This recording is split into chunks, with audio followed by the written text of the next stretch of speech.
Welcome to the Lowenstein Sandler podcast series. I'm Kevin Iredell, Chief Marketing Officer at Lowenstein Sandler. Before we begin, please take a moment to subscribe to our podcast series at lowenstein.com/podcast or find us on iTunes, Spotify, Pandora, Google Podcasts, and SoundCloud. Now let's take a listen.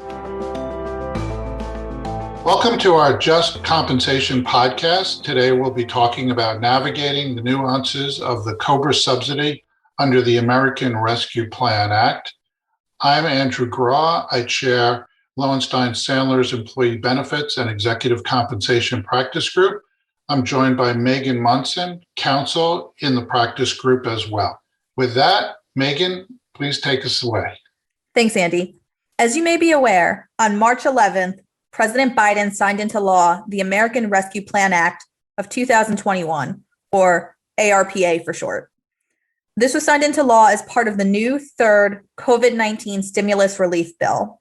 The ARPA assists qualifying individuals who lose coverage under an employer's group health plan due to an involuntary termination of employment or a reduction in hours by allowing them to opt for COBRA coverage at no cost from April 1st through September 30th. The federal government pays the tab by providing employers with an offsetting tax credit against their federal Medicare taxes for the cost of COBRA coverage. The IRS has issued guidance on this topic to aid in distilling many of the questions that have been raised and to try and address ambiguity in the law. Initially, this guidance was in the form of 86 frequently asked questions spanning a variety of topics. Most recently, the IRS issued Notice 2021-46 with other tips and practical guidance. Today, we wanted to focus on some of these topics that we've seen to be the focal point for many employers. We've had a number of clients across a variety of industries raise questions in trying to navigate the new premium assistance and the guidance that's been issued by the IRS, and to understand how it applies to them as well as their former employees. We'll share some of the more frequently asked questions we've been asked by clients, as you may have encountered the same things or may encounter those things in the future. First and foremost, many of the questions we've seen focus on whether an individual is eligible for COBRA assistance as a threshold matter. As previously mentioned, individuals are generally eligible for the COBRA subsidy if they have a termination of employment or a reduction in hours. A number of clients have asked us whether a reduction in hours must be involuntary in order to take advantage of this benefit. IRS guidance makes clear that the answer is no. Even if the reduction in hours is voluntary by the employee's choice, they would still be eligible for the COBRA subsidy. A question that commonly comes up is, what about situations where an employee's termination is framed as a resignation? Does that allow for them to take advantage of the COBRA subsidy? This is a question that we've gotten quite a bit, and some of the situations involved have been very interesting. The answer to the question is that an individual is considered to be involuntary termination based on facts and circumstances. But what does that mean in practice? It can mean that if someone is constructively discharged, for example, if they're asked to move to a geographic location that is materially different from where their current location is and they decline, they can be considered to be constructively discharged for purposes of the COBRA premium assistance and qualify for it based on an involuntary termination. Other situations that could give rise to an involuntary termination that are not simply the employer giving the person a pink slip is an election by the employee to participate in a reduction in force. Sometimes companies will establish a window program or other reduction in force program where employees can elect to be included. In that situation, the IRS guidance indicates that the individual would be considered to have involuntarily terminated by accepting the program. So clients and companies have to be mindful of situations where an employee terminates employment under circumstances that could give rise to an involuntary termination, even if they're not being involuntarily terminated in the normal sense. Another question that we often get is whether assistance, the premium assistance, applies to dental and vision coverage as well as health coverage. The short answer is yes. In general, the COBRA premium assistance is available under a group health plan. Definition of group health plan covers medical benefits. It also covers vision and dental only plans. This is true regardless of whether or not the employer pays for a portion of the cost. In general, group health plans also include health reimbursement arrangements, but it's important to note that group health plans do not include a health flexible spending account or a group life insurance plan. One item that can come up related to if you're taking advantage of this benefit for dental and vision only benefits is if you subsequently become eligible for a group health plan that may or may not include dental and vision benefits, that's a scenario where you would cease to be eligible for the COBRA subsidy. So in effect, you may not still be getting those benefits, but you're now no longer eligible for the COBRA subsidy as well. So we've talked about that the fact that this COBRA coverage is available at no cost, but does that really mean no cost? Does the COBRA subsidy actually cover the 2% administrative fee? It actually means no cost. Premium subsidy assistance does cover 102% of the COBRA premium cost, which is intended to include the 2% administrative fee. Prior COBRA subsidy situations that Congress has put in place did not include coverage for 100% of the COBRA premium cost. The ARPA, however, does cover 100%. There's really no reason for someone who is eligible for the COBRA assistance to reject it because it's free. So what happens if a participant has paid for COBRA premiums after April 1st, because oftentimes they're paid in advance, but is otherwise eligible for the premium assistance and should have gotten it for free? So we've seen this come up fairly frequently. And while employers tend to handle it in a couple of different ways, the most common is to offset any advance payments against future COBRA premiums. This would apply if you have an individual who's eligible and continuing COBRA beyond September 30th. Anything they previously paid will simply be applied and offset against their future premiums.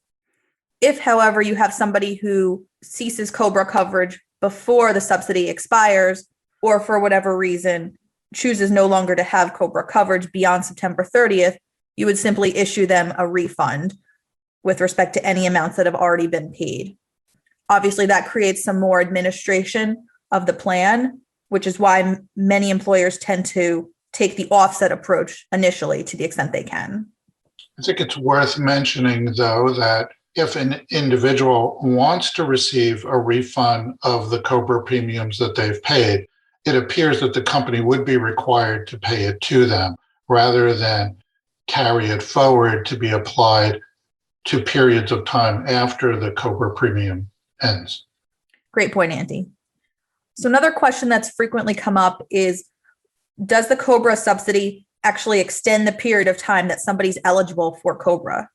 And here the answer is clear that the answer is no.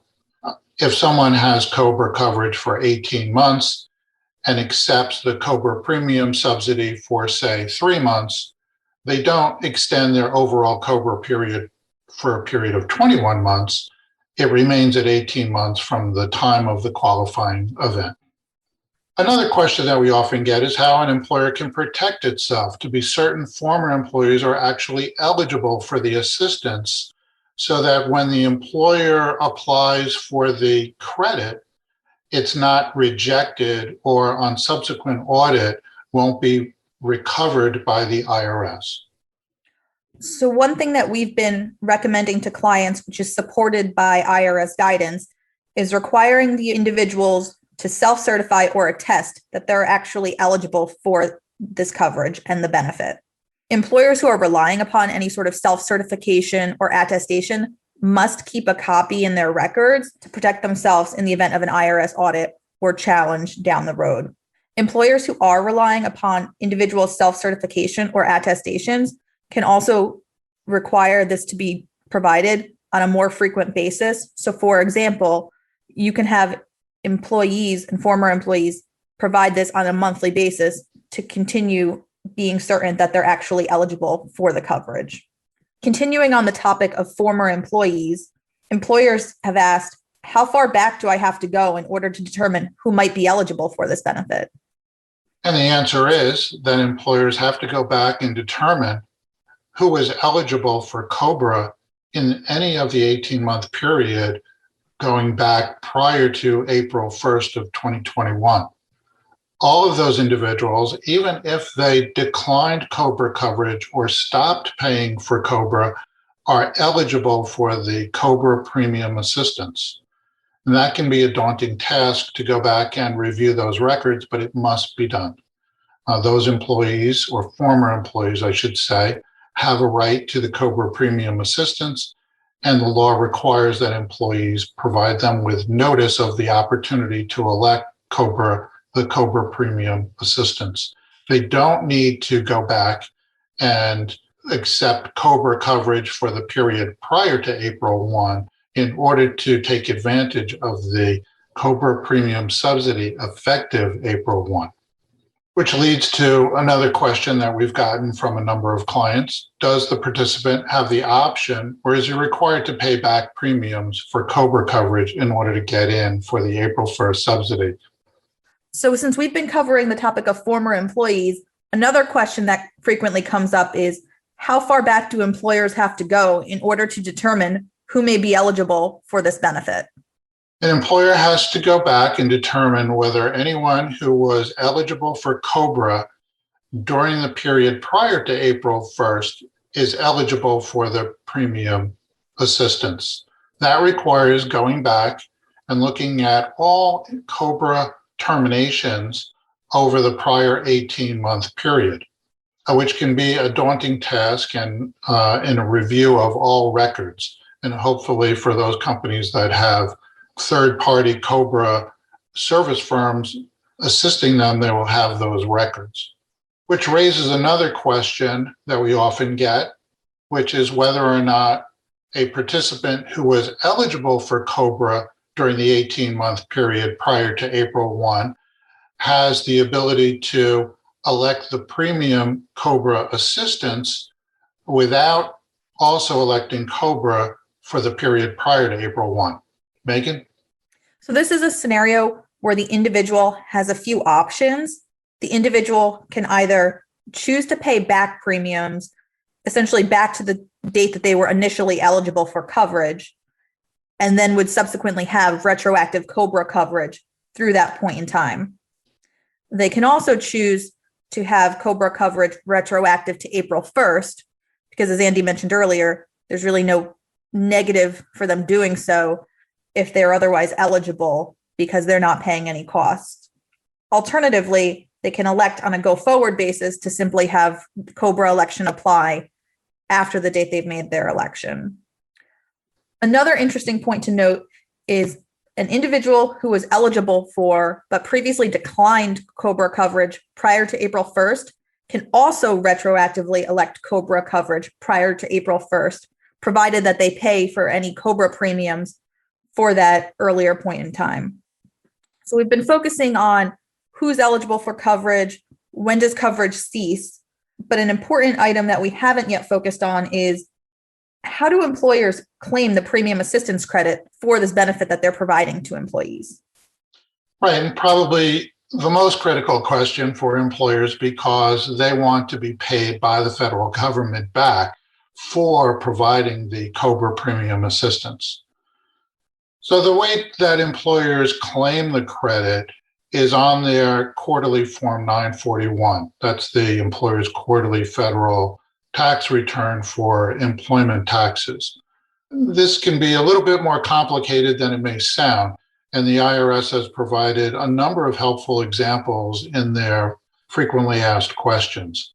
So if there are circumstances that could be a bit out of the ordinary, it's best to refer to those examples in the IRS guidance to make sure that the credit is properly being applied for. Which brings us to a broader question of whether there are any other practical impacts of the premium assistance credit that employers should be aware of. Megan? Whether or not you have an outside third-party COBRA administrator or not, taking advantage of the COBRA subsidy and monitoring employees is going to require additional administration. So that's going to require additional time and effort, presumably from folks in your HR roles. Thanks everybody so much for joining us today. This is a really terrific discussion and gave our listeners a strong baseline understanding of some of the nuances that relate to the COBRA subsidy. We hope that by hearing some practical questions that have been raised by our clients, it will provide you some clarity on these topics.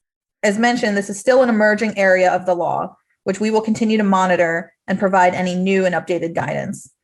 As the COBRA subsidy is intended to expire on September 30th, be alert for additional updates.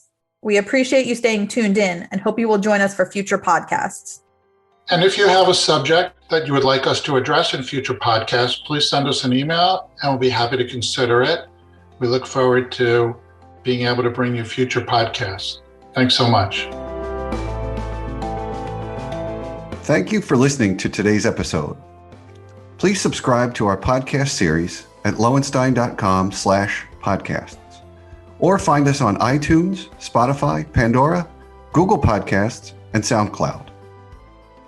Lowenstein Sandler podcast series is presented by Lowenstein Sandler and cannot be copied or rebroadcast without consent. The information provided is intended for a general audience and is not legal advice or a substitute for the advice of counsel. Prior results do not guarantee a similar outcome. The content reflects the personal views and opinions of the participants. No attorney-client relationship is being created by this podcast, and all rights are reserved.